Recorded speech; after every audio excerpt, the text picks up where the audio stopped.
ସମ୍ବଲପୁର ଜିଲ୍ଲା ରେଢାଖୋଲ ବନଖଣ୍ଡ ଘୋଷୁରାମାଳ section କାଉଁସିବାହାଳ beet ଚହଟପଦା ଗ୍ରାମ ନିକଟ ଜାତୀୟ ରାଜପଥରୁ 200 ମିଟର ଦୂରରେ ବିଦ୍ୟୁତ ଆଘାତରେ ଗୋଟିଏ ମାଇ ହାତୀର ମୃତ୍ୟୁ ହୋଇଛି।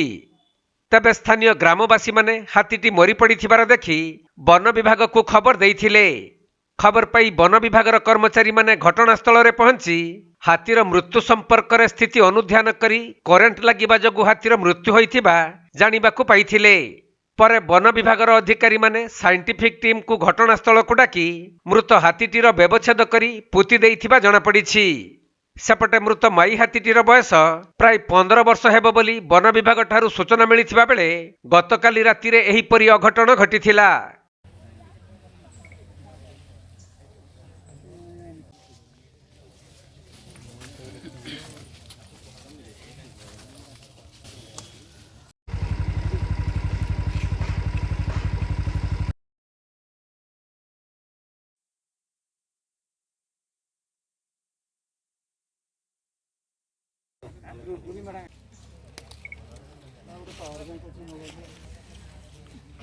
ସମ୍ବଲପୁର ଜିଲ୍ଲାରୁ ବିନୋଦ କୁମାର ସେଠୀଙ୍କ ରିପୋର୍ଟ, କୋଣାର୍କ ଲାଇଭ୍।